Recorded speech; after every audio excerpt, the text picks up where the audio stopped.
In about 3,500 years ago, the ancient people needed something to write on, and stones came handy. This will eventually take us to how we got the Bible today. So if you have not seen my last video on the structure of the Bible, please do so before you proceed. Now, back to the business of today. We're going to be quoting history books and the Bible, so stay with me because we are about to be heavily fed. Now, stones, as you and I know, are easy to find and of course in abundance, so it didn't pose any problem at the time, and the writings engraved on stones lasted for a long period of time. As proof, the oldest essential part of the Hebrew writings found in Palestine are stones. Also, Hammurabi, the Babylonian king that ruled from 1792 to 1750 BCE, engraved the Babylonian codes in stones, and it was said to have been written at about 1750 BC. So basically, history confirms what the Bible has said. So when we examine Exodus 34 verse 1, we see that God told Moses to cut 2 tablets of stones, that he would write upon this tablet the words which were in the first that Moses broke.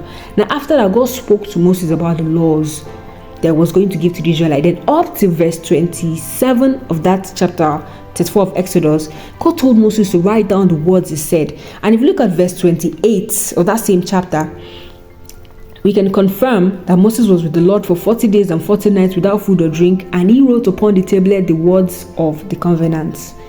If you check Deuteronomy as well, Moses instructed the elders to gather stones and whitewash them.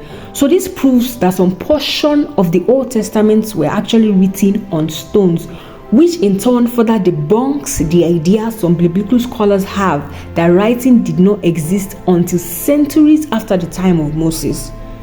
Still in line, Exodus 17:14, God told Moses to write in a book.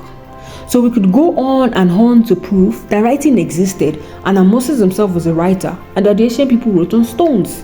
But thinking about it, imagine the difficulty of transporting these stones and also engraving the writings with chisels. What about durability? Imagine when Moses broke the law, he literally broke the law. Well, on the verge of development, another medium was discovered. This time, it makes engraving easier and even faster, and that is clay. Easy to find and easy to use. Archaeologists have discovered numerous writings covered in clay. A clay cylinder that has the inscription of King Cyrus' victory over Babylon was discovered by Hermes Ramas in the 19th century. How amazing! Researchers also uncovered significant clay seals below that contained the name of certain biblical characters. When we see Ezekiel 4 verse 1, God told Ezekiel to take a tile and portray the city, even Jerusalem. Tile there means clay. Some versions use clay, some use tile. Now, the clay medium, however, was replaced with papyrus due to the brittle nature of clay. We all know that it cracks and can be easily broken like stone. As you await the next video, do well to subscribe, share and turn on the notification button so you can get notified when next I upload the next video.